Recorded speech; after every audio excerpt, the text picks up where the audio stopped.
Capítulo 1. Yo pienso que hoy salimos del capítulo 1. Vamos a ver. Vamos a ver. Filipenses capítulo 1, versículos... el hermano nos dio una clase muy buena la semana pasada, donde avanzó bastante. Hablamos de para mí el vivir es Cristo y el morir es ganancia. Hablamos de todo eso. Vamos a comenzar con el versículo 27.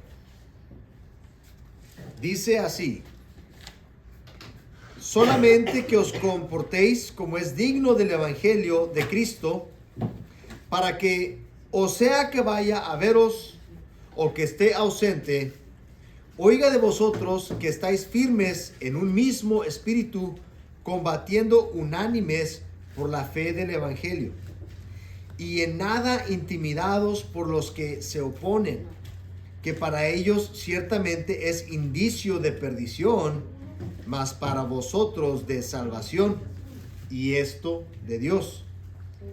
Porque a vosotros os es concedido, a causa de Cristo, no solo que creáis en Él, sino también que padezcáis por Él, teniendo el mismo conflicto que habéis visto en mí, y ahora oís que hay en mí. Muy bien. Díganme, ¿qué piensan ustedes de eso, hermano? ¿Qué detalles sobresalen de ese pasaje? ¿Hay algo que les llama la atención? 27 al 30.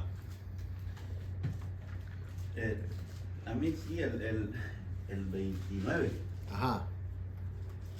Porque se nos ha dado un regalo bien hermoso de parte de Dios, que padezcamos por Cristo. Uh-huh. Y muchas veces eso no es visto de tal manera. Ajá. Pero sí, las bendiciones sí se miran como que es un regalo de Dios, ¿verdad? Pero el padecer por Cristo también es de bendición para el cristiano. Sí. Eso me llamó mucho la atención. ¿Alguien más notó algo? A mí me llama mucho la atención que antes de una acción hay una actitud. Y en este caso el 27 dice comportéis. Ok. Eso me llama mucho la atención porque en muchas de sus cartas Pablo menciona eso de compórtense como es digno del evangelio, compórtense como así como Cristo, ¿no? Y dando el ejemplo, que tomen esa actitud de digno del evangelio. Entonces, Ok. La de comportamiento. En esta versión dice solamente que converséis. Que converséis. Que converséis como es digno del evangelio de Cristo. Ok. Interesante. ¿Qué versión es? Es la 1906, creo. Ah, Reina Valera 1906. Sí, Reina Valera, sí. Ok. 1909. Ok. ¿Notan ustedes que Pablo comienza con esta palabra clave?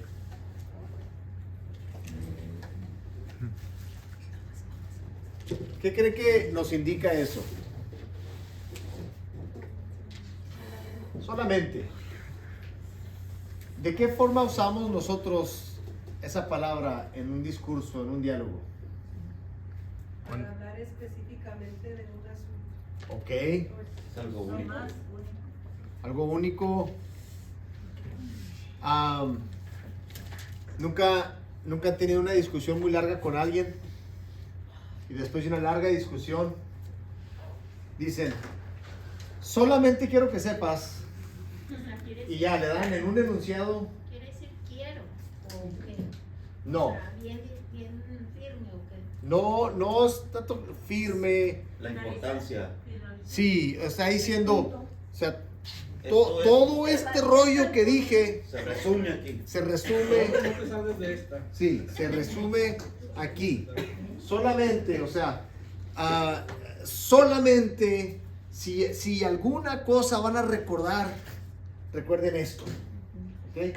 Solamente es, en resumen, el punto importante a lo que quiero llegar, lo que quiero que me entiendan, es esto. Dice Google que es único. Es único. Ok. Lo único, lo único que importa finalmente. Entonces, esto significa, cuando veamos nosotros una palabra como solamente, hay que poner atención, porque quiere decir que Pablo está a punto de explicarnos cuál es el punto de todo el rollo que nos viene diciendo. Cuando alguien está diciendo algo y dura mucho para decirlo, queremos decirle, bueno, ¿y cuál es el punto? Pues este es Al el grano. punto. Solamente, ¿verdad? Es Pablo indicándonos que está a punto de decirnos cuál es el punto principal de todo esto que viene diciendo. Ahora, vamos a ver ahorita qué es lo que viene después de esto, qué es lo que solamente Pablo quiere que sepamos, pero ¿de dónde proviene este solo? ¿Qué es lo que viene antes de el solamente? Vamos a ver si podemos recordar. ¿Qué puntos ha venido tratando Pablo o qué cosas nos ha dicho Pablo antes del solamente? La predicación del Evangelio, ¿cómo se ha dado? ¿Ok? Los motivos por los cuales se han dado. Motivos de la predicación, algunos lo han hecho por envidia o por, Vanidad. ajá, Por hacerlo más triste, entristecer a él. ajá, Han cobrado ánimo. ok, que los cristianos han cobrado ánimo, Las prisiones se han hecho patentes que es por Cristo y no por otra cosa. ok. En otras palabras, todo lo que ha venido diciendo durante todo el capítulo 1, ¿verdad? El hermano ya dio algunos de los puntos que los padecimientos de Pablo han redundado para la expansión del Evangelio, el que hay motivos tanto buenos como malos entre los que predican el Evangelio, el que el vivir es Cristo y el morir es ganancia, y además lo que el hermano nos estaba enseñando la semana pasada, de que Pablo cree que por sus oraciones él va a ser restaurado, en otras palabras, que va a ser liberado de la prisión. Entonces Pablo nos viene diciendo todas estas cosas y después de todo eso nos dice, solamente de todo eso que les estoy diciendo, solamente pongan atención a esto que viene. Es decir, debido a todo lo que anteriormente había dicho, les digo ahora, el punto de todo es que Que nos comportemos como es digno. que nos comportemos como es digno del Evangelio de Cristo. ¿Ok? ¿Y qué significa eso? ¿Qué significa tener un comportamiento que sea digno del Evangelio de Cristo? ¿Cuál es el comportamiento nuestro que merece el Evangelio de Cristo?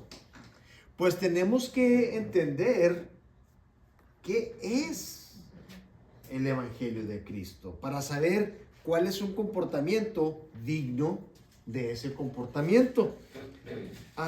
Ahí les van nomás algunos aspectos del Evangelio. Vámonos a Hechos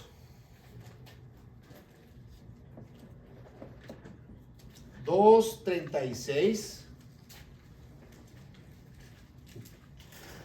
y luego 4:11 al 12. Vamos a tratar de leer estos rápidamente y luego Juan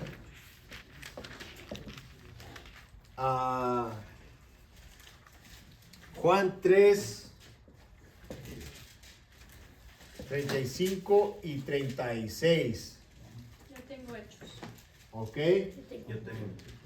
Vámonos, recio. Por tanto, sépalo bien todo Israel, que a este Jesús, a quien ustedes crucificaron, Dios lo ha hecho Señor y Mesías.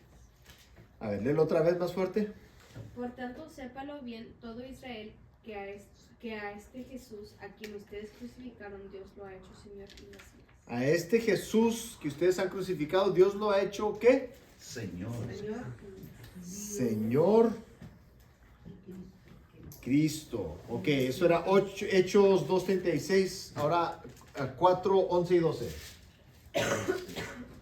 Este Jesús es la piedra reprobada por vosotros los edificadores, la cual ha venido a ser cabeza del ángulo. Y en ningún otro hay salvación, porque no hay otro nombre bajo el cielo dado a los hombres en que podamos ser salvos. Ok, ¿cuántos nombres hay, hermano, bajo el cielo para que seamos salvos? Uno. Uno solo, ok. Y luego finalmente vámonos a Juan. 3:35, 36. Ujú. El Padre ama al Hijo y todas las cosas las ha entregado en su mano. El que cree en el Hijo tiene vida eterna, mas el que rehúsa creer en el Hijo no verá la vida, sino que la ira de Dios permanece sobre él. Ok, ¿qué nos está diciendo ahí del Hijo? Tiene vida eterna. Ok, que en Él hay vida eterna, ¿verdad? El Evangelio, hermanos, en estos pasajes, y estos son nada más algunos cuantos, ¿verdad? Pero lo que nos está indicando esto acerca del Evangelio es que es la promulgación, si lo podemos resumir,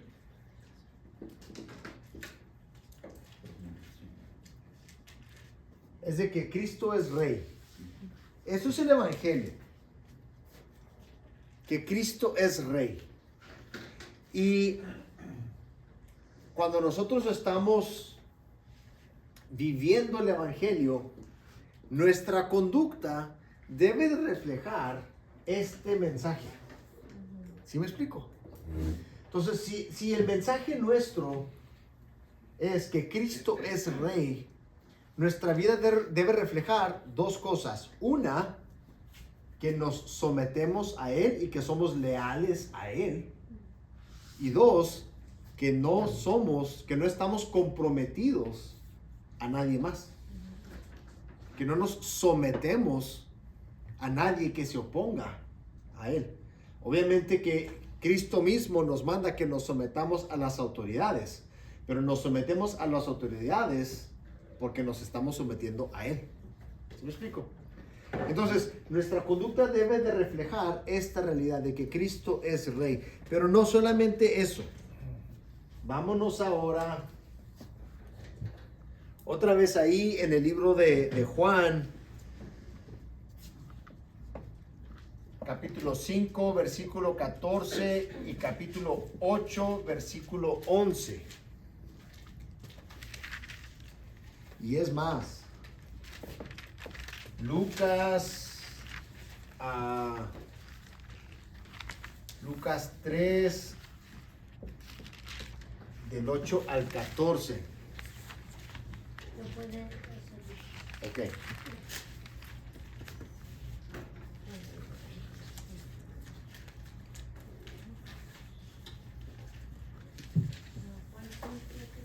Juan 5, 14. ¿Quién lo tiene? Yo, Adelante. 14, dice, después le halló Jesús en el templo y le dijo, mira, ya estás sano, no peques más para que no te suceda algunas cosas peor. Ok, ¿qué le dijo Jesús a este hombre que sanó? Que vivo sin pecado. Ok. Dijo, hey, ¿Qué más? ya estás sano, deja de pecar, no va a ser que te pase algo peor. Ok. Y luego, ¿qué dice Juan 8, 11? Y ella dijo, Señor, ninguno. Entonces Jesús le dijo, ni yo te condeno, vete y no peques más. Ok, esto es la mujer que habían sorprendido en adulterio, ¿verdad? La traen delante de Jesús y es cuando Jesús dice el que esté libre de pecado, que tire la primera piedra, ¿verdad? Y todos se van. Y Jesús dice, yo no te condeno, ahora vete y ¿qué? No peques más. En otras palabras, este Cristo, este Jesús que ahora es el Rey, su reino trae consigo implicaciones ¿qué? morales, ¿verdad? Sí. Espirituales. De hecho, Lucas 3, del 8 al 14, ¿listo? Por tanto, dignos de Arrepentimiento. arrepentimiento y no conocen a decir que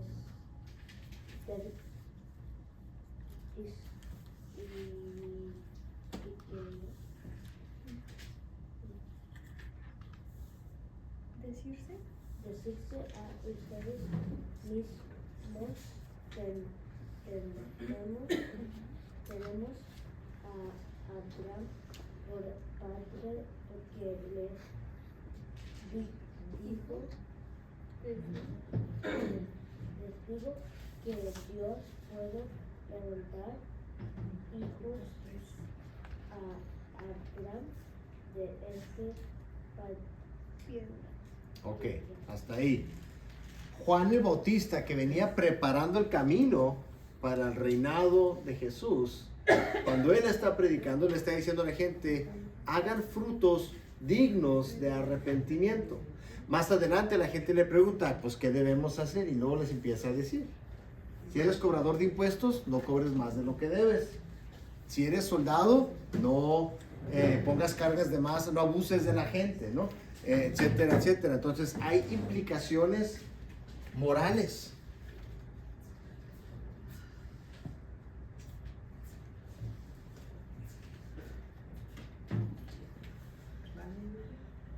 En otras palabras, cuando nosotros estamos viviendo dentro de el evangelio, eso demanda que tengamos una conducta que refleje esa moralidad, esa ética que el Señor había enseñado. Pero hay todavía más. Vámonos a Mateo 28. Vamos a leer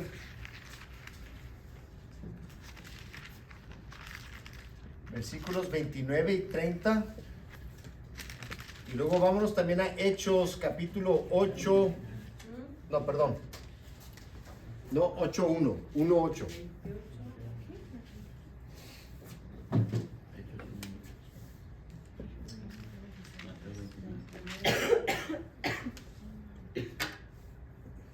Mateo 28, versículos 29 y 30. Mateo nomás tiene hasta el 20. Hasta 20. Sí,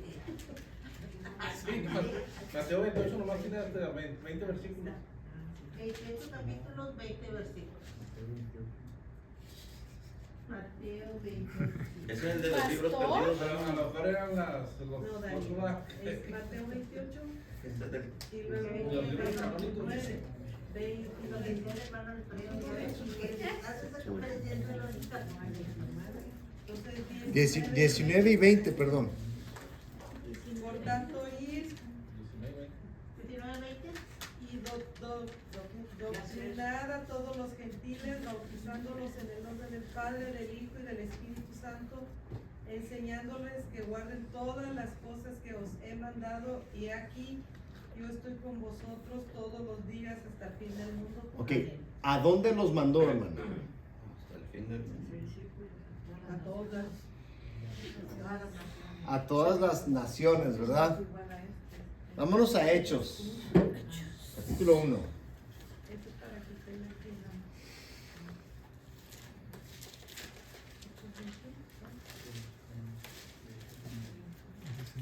Pero recibiréis poder cuando el Espíritu Santo venga sobre vosotros, y me seréis testigos en Jerusalén, en toda Judea y Samaria y hasta los confines de la tierra. Ok, ¿en qué lugares los discípulos de Jesús serán testigos de él? Hasta los confines de la tierra. Ok, entonces este evangelio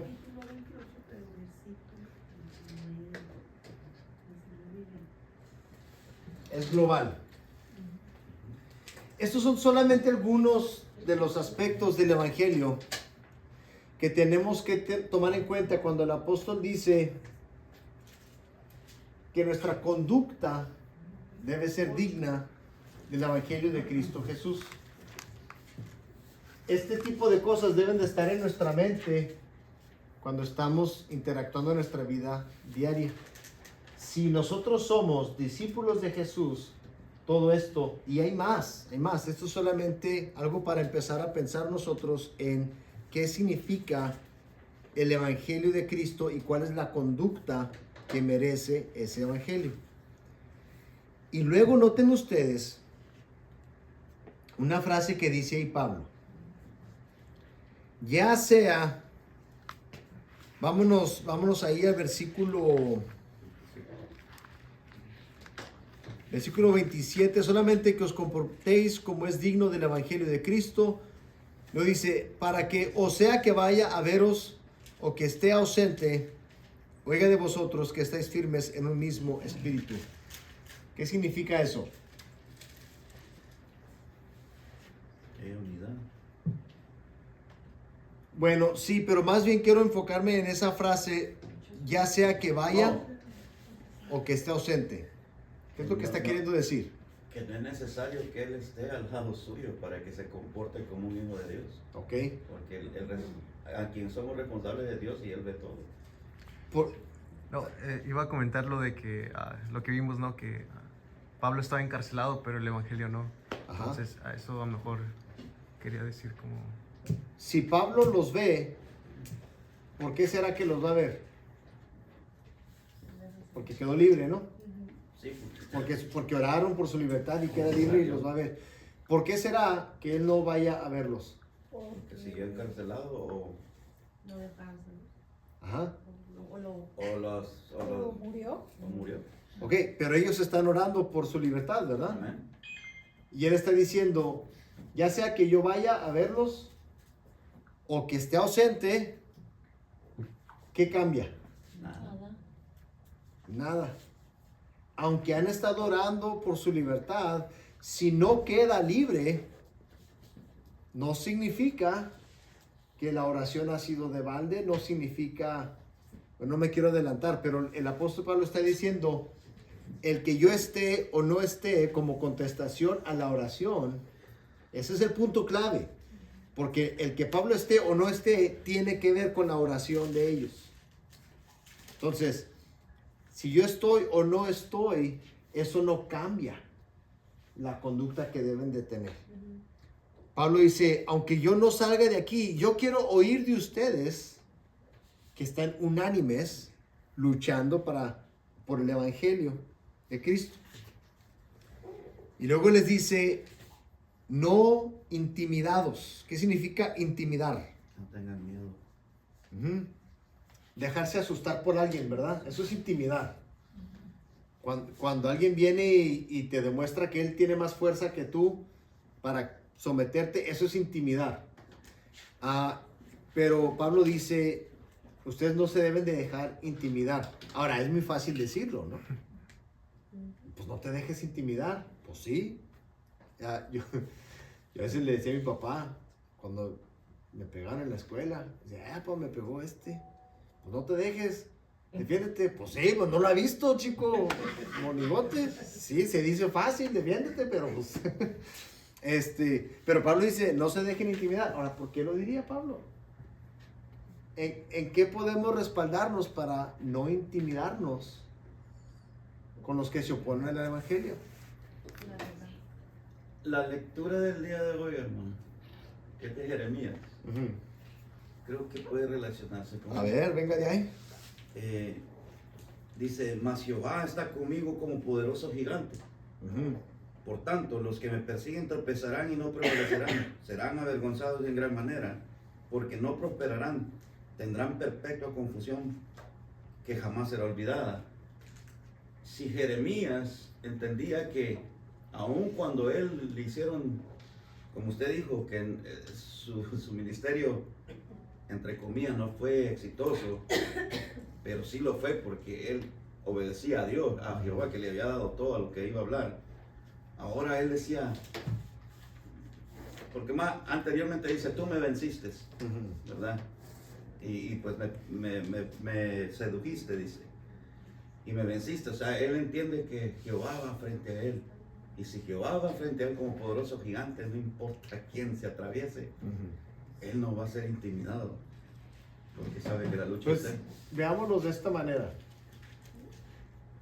Por ejemplo, los que se oponen al Evangelio, a los que Pablo se está refiriendo, ¿quiénes son? Los judíos. Bueno, en Bueno, algunos casos los fariseos. judíos, en algunos casos los fariseos, en algunos casos las autoridades romanas. ¿Y de qué manera intimidan las autoridades? Con la cárcel. Te meto a la cárcel, ¿eh? Ok, O te chicoteo. ok. Ahora vámonos con el ejemplo de la cárcel. Hey, deja de ser cristiano o te meto a la cárcel. Pues a Pablo lo metieron a la cárcel y ¿qué pasó? Predicó. Evangelizó. Siguió predicando y siguió expandiéndose el evangelio. Entonces, las armas que tiene el mundo es como es que no son armas que funcionan. Están peleando en una guerra equivocada. Están queriendo pelear con armas físicas una guerra espiritual. Pensemos en Jesús, por ejemplo. Jesús, deja de estar predicando estas cosas a tus discípulos o te vamos a crucificar. Y lo crucifican. Y cuando lo crucificaron, ¿ganaron o perdieron? Perdieron. Perdieron. Porque el Señor a través de la cruz es como cumplió la misión que el Padre le había dado. Entonces, las tácticas del mundo no pueden vencer el progreso del Evangelio. Entonces Pablo dice, no tienen de qué temer, porque no tienen ellos las herramientas, no tienen las armas para poder detener el Evangelio. ¿Los amenazan con arrestarlos? Pues que los arresten. El Evangelio sigue avanzando. Y luego la cosa se pone todavía más interesante. Y yo le puse a esta parte la gema de la corona del capítulo 1 de Filipenses. Vámonos al versículo 29. ¿Por qué gema? ¿La piedra? Sí, o sea, es la gema. La el- piedra preciosa. la piedra preciosa de la corona. La joyita. Ya. Sí, la joya. O sea, que Dice- ya que están acostumbrados a ir diamante. Zafiro. Bueno, sé que la gema es una Jaspe. piedra. O del trigo. Fíjense lo que dice. Porque a vosotros, hasta ahí, todo esto que está explicando, ¿verdad? Si no se dejen intimidar, manténganse unidos, tengan una conducta digna del Evangelio. ¿Por qué?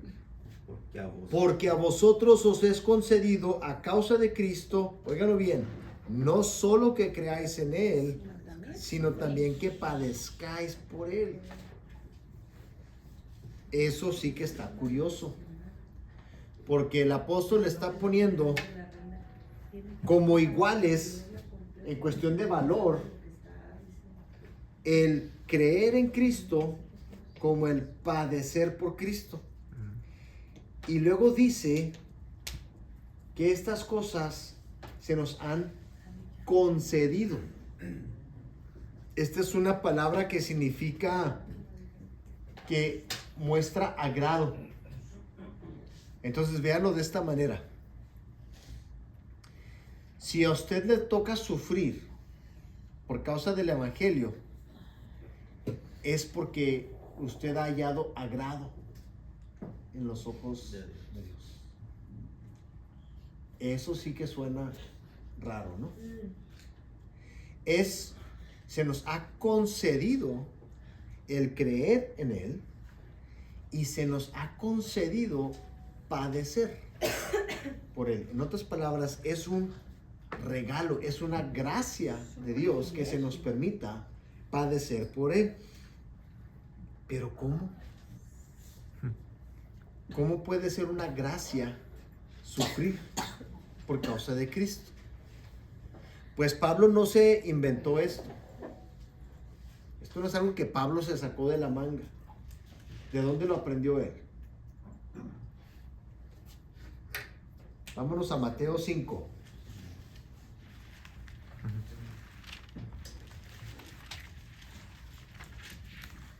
al versículo 11 y 12.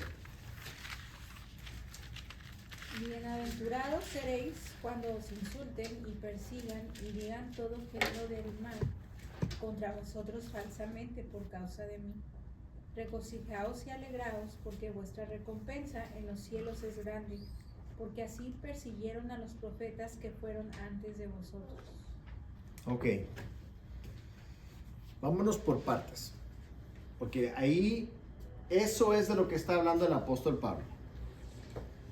El Señor Jesús dijo que bienaventurados son, ¿verdad?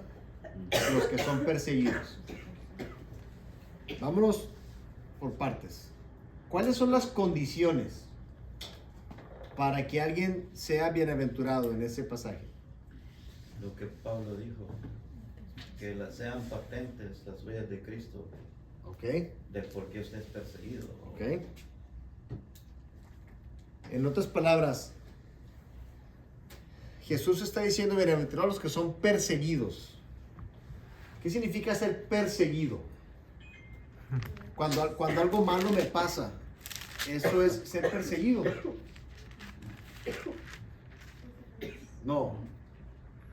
No, me pueden pasar cosas malas que no son persecución. Persecución es algo muy específico. Alguien que está detrás de usted. Sí, tratando- sí, o sea, persecución requiere intención de alguien. Intención es cuando alguien está en peligro de encarcelamiento, de ser despojado de sus bienes o de maltrato físico. Eso es persecución.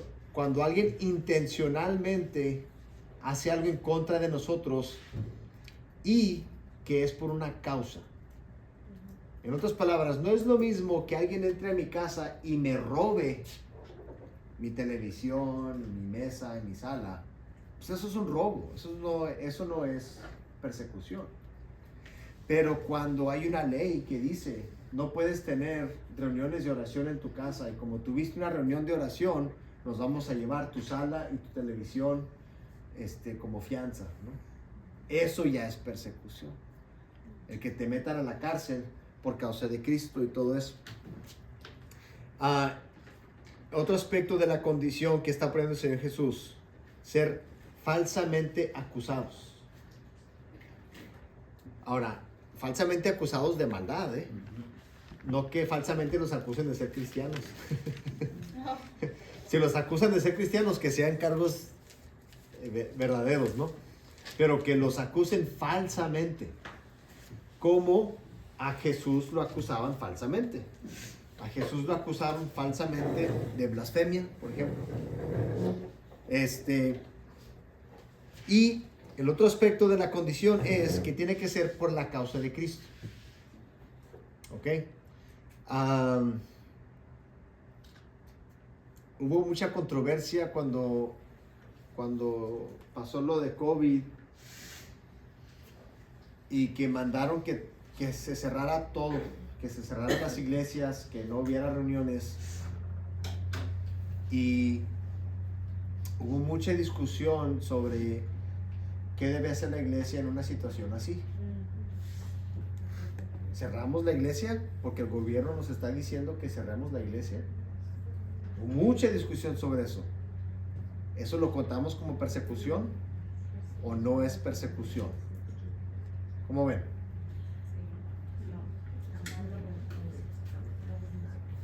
Pues porque te están impidiendo que sea público el lugar de reunión. Porque no vamos a ver qué va a pasar. Yo no diría que es por el bien de todos para que nos internen. O sea, no fue nada más a las iglesias, fue Sí, fueron fue a todos, ¿no? todos los negocios, escuelas, No tenemos posición porque podemos hacer algo. sí, no nos estaban diciendo que no nos podemos físicamente reunir, pero no nos estaban, todavía nos dejaban alabar y tener, por ejemplo, servicios por línea. O sea, yo lo veo como si nos están quitando la oportunidad de alabar o leer la Biblia o ser cristianos, pero yo digo, si las otras personas tampoco no se pueden reunir, pues no lo dejan. O sea, Sí, hermano. Es que las autoridades están haciendo su trabajo de proteger, ¿verdad?, a la población. Creo que en ese aspecto, pues también varios de los pastores que mantuvieron abiertas las iglesias en contra de esas órdenes, pues ellos quizás pueden estar pensando que si morimos, pues vamos con Cristo. Sí. Pero tampoco podemos tentar a Dios cuando está Él también.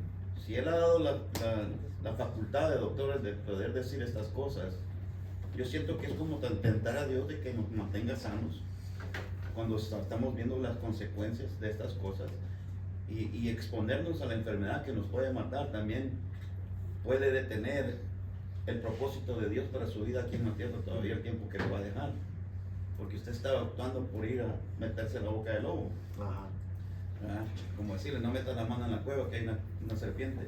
Pues es el tipo de situación donde el Señor está diciendo, si es por causa mía y sufren persecución, eso tiene su recompensa. Si injustamente sufren por causa mía, eso tiene su galardón. Yo no sé, hay mucha discusión sobre ese, pero es un buen ejemplo, ¿no? De saber, ¿es persecución o no es persecución? ¿Cómo lo medimos? Pero dependiendo de cómo cambia la situación, uno tiene que determinar, ¿es esto persecución? Y si voy a soportar el sufrirlo o no.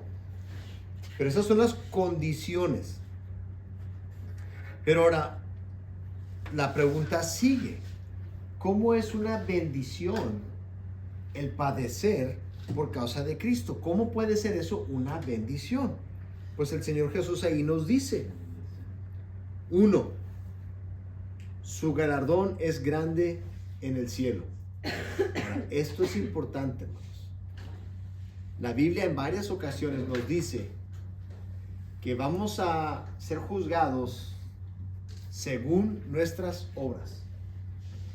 Y hay una idea muy popular que se maneja, y esto es la idea de que todo el pecado es igual.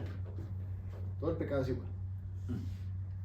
Y como consecuencia se maneja la idea que todos en el cielo vamos a tener la misma experiencia.